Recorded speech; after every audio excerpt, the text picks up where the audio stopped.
Welcome back to the Beast Speak blog. This is a series where I tell you what the Beast has been saying to me and how I overcame it. If you don't know what I'm talking about, the Beast is your addictive voice, the AV and AVRT of rational recovery. If you can recognize that beast, then you can separate yourself from your urges, and that can result in immediate and lifelong abstinence. If you want to learn more about rational recovery and how to do AVRT, I'll link Virginia's story in the description box below. You can check that out. It's a good place to get started.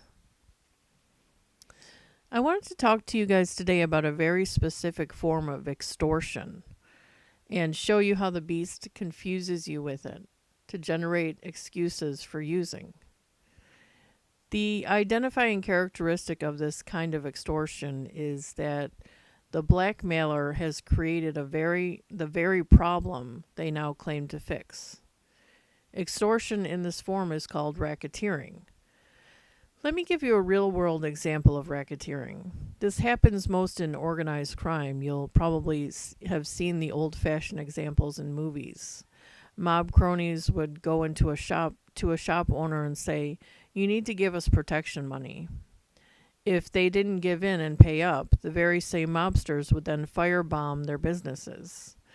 The business owner needed protection from the very problem that they posed. The criminals promised bad behavior if the shop owner didn't concede and give in to the demand. The identifying characteristic is the extortionist has created the very problem they now claim to fix. Addiction is the same way. It creates a problem only it can cure. The beast is like a criminal boss engaged in racketeering.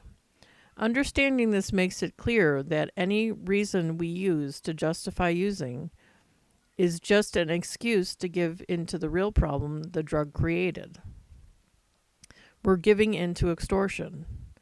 If you have ever heard of Alan Carr, this is very similar to the idea he uses to help people quit smoking. Instead of the racketeering example, he uses an analogy of wearing tight shoes just for the pleasure of taking them off. Remember, none of us needed to use before we started. If you've ever tried to quit drinking coffee, you know you get headaches when you stop. The headaches are caused by the demand for caffeine. So we have a cup of coffee and the headache goes away. But it was the dependence on caffeine that created the headache in the first place. It's the temporary cure, but the cure is also the root of the problem. It's the continuing cause of the affliction. If you can identify your distress and your desire as such, as the culprit disguised as the cure, then you can defeat the beast. If you can bridge that gap to the other side, the headache goes away on its own all over time. That's what we have to do, is bridge the gap between being dependent and not. Recognize the beast, see it for what it is, and name it. Don't just listen passively.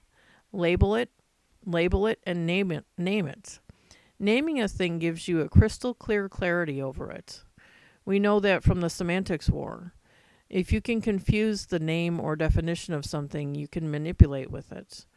And the reverse is true too.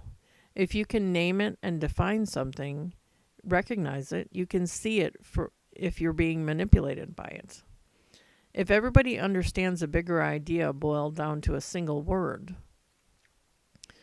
now you can encapsulate the idea quickly and recognize the situation for what it is. Racketeering, that's the word. Racketeering is the game the beast is playing. The beast wants one thing, the answer to be the problem it excuse me. The beast wants one thing, the answer to the problem it created. Rule yourself, defeat the beast. Okay, that's all I had for you guys today.